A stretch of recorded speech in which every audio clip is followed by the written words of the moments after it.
Hello everyone, welcome to Nobel schools YouTube channel. ધોરણ 5ના આજના લેક્ચરમાં આપણે ટેક્સ્ટબુકમાં યુનિટ 2 છે અમ્બ્રેલાઝ આર કલરફુલ તે શીખવાના છીએ. સૌથી પહેલાં આપણે પાઠનું નામ સમજી લઈએ. અમ્બ્રેલા એટલે કે છત્રી અને અમ્બ્રેલાઝ એટલે કે છત્રીઓ. પાછળ એસ લાગ્યો એનો મતલબ એમ થયો છે કે એક છત્રીનું બહુવચન છે. આર છે એ ટુ બી છે, ટુ બીના ક્રિયાપદ એમ ઇઝ આર એનું એક રૂપ છે. અને કલરફુલ એટલે કે રંગબેરંગી, છત્રીઓ રંગબેરંગી છે. એની એક્ટિવિટી 1 છે કે નીચેનું કાવ્ય સાંભળો, દોહરાવો અને ગાઓ. આપણે સૌથી પહેલાં કાવ્ય જોઈએ. In the jungle, standing near the lake, I saw a tiger looking at a snake. In the jungle એટલે કે જંગલમાં, સ્ટેન્ડ એટલે ઊભા રહેવું અને સ્ટેન્ડિંગ એટલે કે ઊભા રહેતા, નિયર એટલે કે નજીક અને લેક એટલે કે તળાવ. જંગલમાં તળાવની બાજુમાં ઊભા. આઈ સો અ ટાઈગર, સી એટલે જોવું અને સો એટલે જોયું. શું જોયું? એટલે કે ટાઈગર, વાઘ જોયો. વાઘ શું કરતો હતો? તો કે લુકિંગ, લુક એટલે જોવું અને લુકિંગ એટલે જોતો હતો. કોની તરફ? તો કે એટ અ સ્નેક, સ્નેક એટલે કે સાપ અથવા નાગ.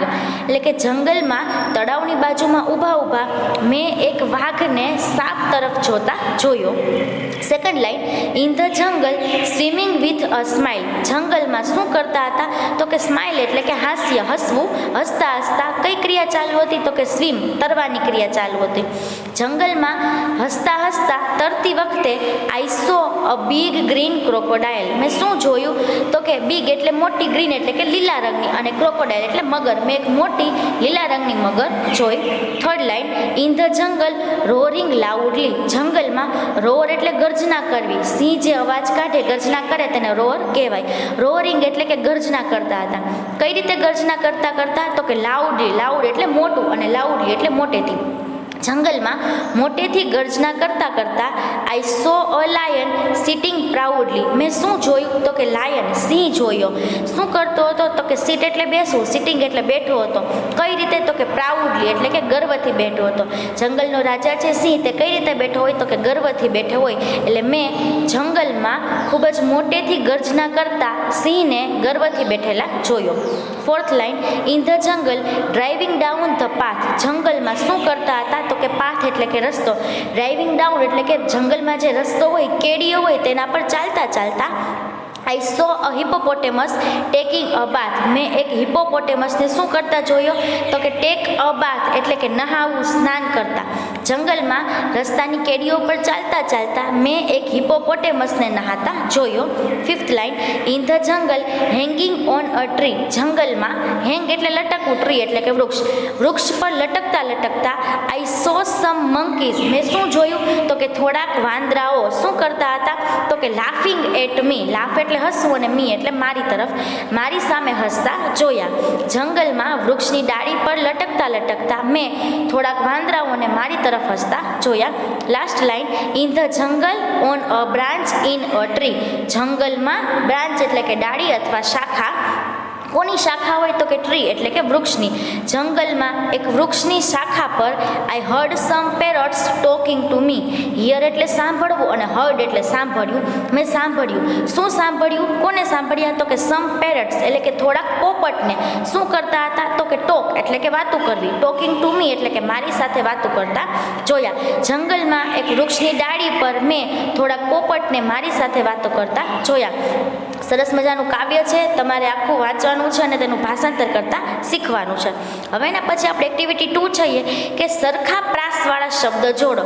સરખો પ્રાસ કોને કહેવાય? તો કે રાઇમિંગ વર્ડ્સ હોય એને સરખો પ્રાસ કહેવાય. આપણે જે રીતે કાવ્યમાં જોયું કે પહેલી લીટી હતી એનું જ્યાં અંત થતો હતો એટલે કે આપણે એન્ડમાં આવી ગયા તો લેક એવો શબ્દ આપણે મળ્યો. અને એ લેક છે એના પછીની લીટી છે એમાં છેલ્લો શબ્દ આપણને મળ્યો સ્નેક. એટલે લેક અને સ્નેક આ બંને અલગ અલગ શબ્દો છે. એના બંનેના અર્થ અલગ અલગ થાય છે પણ એનું પ્રોનાઉન્સિએશન છે એટલે કે એનું ઉચ્ચારણ છે એ સરખું થાય છે. આને રાઇમિંગ વર્ડ્સ કહેવામાં આવે છે. હવે તમે એક્ટિવિટી 2માં નીચે થોડાક શબ્દ છે તે જોઈ શકો છો.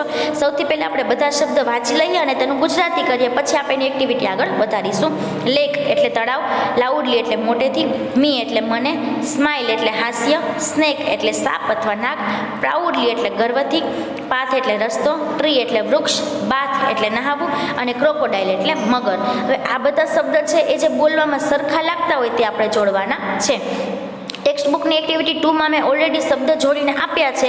તમારે વિડીયોમાંથી જોઈ અને તમારી રીતે પેન્સિલથી શબ્દ જોડવાના રહેશે. સૌથી પહેલાં લેક, તો એની સાથે એના જેવું બોલવામાં સરખું લાગે, જેનો મતલબ અલગ હોય એવો શબ્દ છે સ્નેક, એ જોડીને આપ્યો છે. એના પછી છે લાઉડલી, તો લાઉડલી સાથે કયો શબ્દ આવશે તો કે પ્રાઉડલી, જે મેં જોડેલો છે. પછી મી એટલે મને, તો એના જેવું રાઇમિંગ વર્ડ થશે ટ્રી, એ તમારે જોડવાનો રહેશે. પછી છે સ્માઇલ, તો સ્માઇલ સાથે શું આવે તો કે સ્માઇલ પછી ક્રોકોડાઇલ. પાથ સાથે આવશે બાથ. આ બધા શબ્દ છે તે તમારે તમારી જાતે જોડવાના રહેશે. એવું લાગે તો તમે એક વખત ફરીથી આખું કાવ્ય વાંચી શકો છો. એના પછીની એક્ટિવિટી છે એક્ટિવિટી 3, ચિત્ર જોઈ ખાલી જગ્યાની વિગતો પૂરો. એમાં ઉદાહરણ આપેલું છે કે વોટ ઇઝ ઇટ, આ શું છે. તો તમે ચિત્રમાં જોઈ શકો છો કે પેનનું ચિત્ર આપેલું છે. તો જવાબ શું આપ્યો કે ઇટ ઇઝ અ પેન, તે એક પેન છે. એના પછી નીચે પેન છે, પેન્સિલ છે જે ટેબલ ઉપર પડેલું છે. પ્રશ્ન પૂછ્યો છે where is the pencil, pencil ક્યાં છે, તો પેન્સિલ ક્યાં છે તો કે ટેબલની ઉપર, તો it is on the table. હવે આમાં તમે જોયું કે પેન અને પેન્સિલ બંને નિર્જીવ વસ્તુ છે, એટલે આપણે એના માટે ઇટ એવો શબ્દ વાપરી શકીએ. વોટ ઇઝ ઇટ, તે શું છે. ચિત્રમાં શું આપેલું છે તો કે કેમલ એટલે કે ઊંટ. જવાબ લખશું ઇટ ઇઝ અ કેમલ. એના પછી બીજું છે what colour is the fish એટલે માછલી, માછલીનો રંગ કેવો છે. તો આપણે જવાબ એ રીતે લખવાનો છે કે ધ ફિશ ઇઝ બ્લુ. હવે આપણે પ્રશ્નમાંથી જ જવાબ લખવાનો હોય તો આપણે ધ ફિશ ઇઝ બ્લુ એ રીતે જવાબ લખી શકીએ, અને તમે ધ ફિશને બદલે ઇટ ઇઝ બ્લુ એ રીતે લખો તો પણ ચાલે. ત્રીજું જોઈએ તો ત્રીજો છે કૂતરાનું ચિત્ર આપેલું છે અને નીચે પ્રશ્ન નથી આપેલો, પરંતુ નીચે જવાબ લખેલો છે કે ઇટ ઇઝ અ ડોગ, મતલબ તે કૂતરો છે. તો પ્રશ્ન શું પૂછેલો હોય તો કે વોટ ઇઝ ઇટ, તો આપણે એમાં પ્રશ્ન લખવાનો છે. ચોથું છે વેર ઇઝ ધ ડોગ, તે કૂતરો ક્યાં છે. તો તમે જોઈ શકો છો કે તે ટેબલની નીચે છે. નીચે હોય તો એના માટે અંડર એવો શબ્દ આવે, એટલે આપણે જવાબ લખશું it is under the table. અને પાંચમું છે what colour is the umbrella, છત્રીનો રંગ કેવો છે. તો કે ધ અમ્બ્રેલા ઇઝ પિંક અથવા ઇટ ઇઝ પિંક, એટલે કે છત્રીનો કલર કેવો છે તો કે પિંક, ગુલાબી રંગનો છે. બધી એક્ટિવિટી જે આપણે એક્ટિવિટી 1 અને 2 છે 3 સહિત આપણે શીખ્યા, એ તમારે તમારી ટેક્સ્ટ બુકમાં સમજી અને લખવાની રહેશે. Thank you.